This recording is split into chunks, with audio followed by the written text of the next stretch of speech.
All right, breaking news. Nze ngenda dduba watebalunkubiranga. Essaawa yonna Polisi ya Uganda egenda kubanga eyisa ekiragiro oba ekiwandiiko okukwata abaana ba National Unity Platform. Lwaki? Just a few minutes ago, ku mukutu gwa poliisi ogwa Facebook, bataddeyo ekiwandiiko. Mu kiwandiiko kino nga bategeeza nti olunaku lw'ejjo Kyagulanyi Ssentamu Robert Bobi we yabadde agenda mu kibuga kya Arua, abawagizi ba NUP oba aba National Unity Platform nti baakubye emmotoka za poliisi. Era mu kiwandiiko kino gwe ssebo oba nnyaba ndaba, njagala otunuulire ekiwandiiko kino. Baategeezezza, njagala nkakuyitiremu mpola mpola.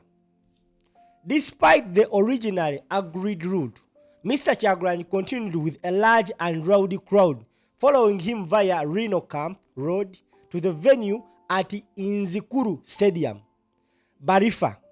Some of his supporters threw stones at police, damaging the following vehicles: UP 03271 at 616 blah blah Ssaawa, registered under Arua CPS station, diary reference. Then UPMV, then ne badamaging UPMV 0017, then ne badamaging endala UPMV 00173, then endala UPM/V 7697 bazi damaging. So bagamba jo badamaging ze moloka ezisukka mu 1 2 3 4 5. According to police bagamba, abawagizi ba Kyagulanyi bayononye moloka za poliisi ezisoba mu 5. Now, we babanga bava ne bakwata abaana ba NUP nga babagamba luli badamejinga emmotoka emu, leero bagamba badamejinze emmoloka 5. Gwe ssebo oba nnyaba ndaba, olowooza ki ekigenda okuddako? Olunaku lw'ejjo poliisi yagezezzaako tangira Kyagulanyi mbu okuyingira mu kibuga.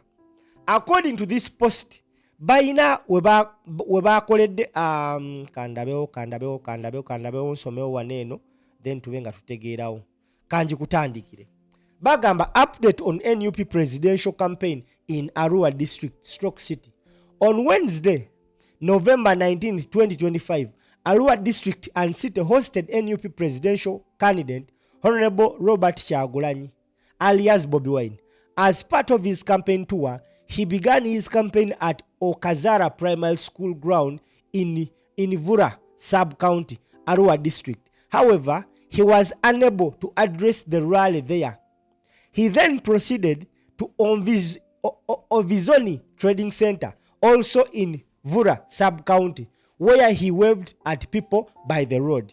From Ovizoni Trading Center, Mr. Kyagulanyi and his team moved towards Girigiri area in Aivu West Division, Arua City, before proceeding to Ediofe Mission. They then turned round towards Onduparaka Trading Center in Aivu West, where he again waved at the people. At Onduparaka Center, he attempted to access the city center via a direct route that was not agreed upon in the prior meeting. Njagala owulirize waneeno. Njagala owulirize wano poliisi we yeekubye ngalike. At Onduparaka City Center, he attempted to access the city center via a direct route that was not agreed upon in the prior meeting. However, he was blocked and unable to proceed. He then made a U-turn, apparently intending to follow the agreed upon route through Ediofe to Barifa. Instead, he boarded a border, covered his face with a motorcycle helmet, and traveled on a numberless motorcycle through the city center to the NUP office in Oli Central Division. There he climbed onto the rooftop of an unfinished building housing his office to address his supporters. Despite the originally agreed route, Mr. Kyagulanyi continued with a large and rowdy crowd following him via Rhino Camp Road to the venue at Inzikuru Stadium, Barifa. Some of his supporters threw stones at police, damaging the following vehicles. Kati gwe sebo banyabo andaba.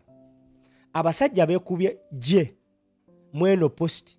Bagambye, however, he was blocked and unable to proceed. He then made a U-turn, apparently intending to follow the agreed upon route through Ediofe, Barifa. Instead, he boarded a border. Sitegedde wano kye bategeeza kubanga wano bagamba he made a U-turn, apparently intending to follow the agreed upon route. Naye njagala kubuuza gwa ndaba abasinga mwenna Katonda mulungi nnyo nti bino ebintu bibeera live streamed. Omukulu mweno posta agamba omukulembeze yalinye boda n'ateeka neyeekavalinga face ye n'ayingira Arua City. Njagala mbuuze mwenna abalabye clips, mwalabyeko Bobi Wine we yeebikidde face n'ayingira Arua? Omusajja yabadde alabika bulungi nnyo ng'akutte n'ebendera y'eggwanga. Kale kwegamba awo we basinze okwekubira engalike n'ennamba z'emmotoka ze bagamba abaana ze baakubye. Mu butuufu tewali yadde ne vidiyo eraga nga abaana bakuba emmotoka ya police. The only incident I saw was when the police tried to beat up the people. Era ne mu incident walabye Sama ng'acomplaining nga balina kye bamukubye naye ng'abantu babadde batambula byabwe. Babadde bamugana n'oyingira mu kibuga. Kyokka mu kibuga kye bamuganya oyingira twalabyo alien skin ne banne nga bayise ebivu mu kibuga. Basebo ne banyabo. Poliisi egenda kukomawa okwetema engalike. Because ne wolemesa otya Kyagulanyi tosobola kuggala miwaatwa gyonna gy'abantu mmutuukako. Today in the morning, that was the incident that happened ku hotel we yasuze. Agenza okira ku makya nga mbutuufu abantu bangi abo nno abasinga oba oliawo bayinza okuba bamulabyeko kati nga baagala mweyongeza, wayinza okuba nga waliwo abataasobodde mulabako ne bagamba kati mukeere ku hotel. That means you cannot stop. If the Electoral Commission said he is supposed to be in Arua, why don't you leave the man move peacefully?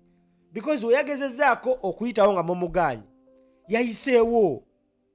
Naye abantu babadde bali peaceful nga batambula tebalina buzibu. Naye poliisi efulumiza ekiwandiiko nti bayonoonye mmoloka za poliisi. Era nkukakasa webaba nga baakwata 10 ku mmotoka eyali emu gye bagamba gye baayonoona mu Lira, golowooza leero bagambye bayonoonye emmoloka 5, olowooza si bakwata 5? Teeka amaaso ku lutimbe onombuulira, tambuza video.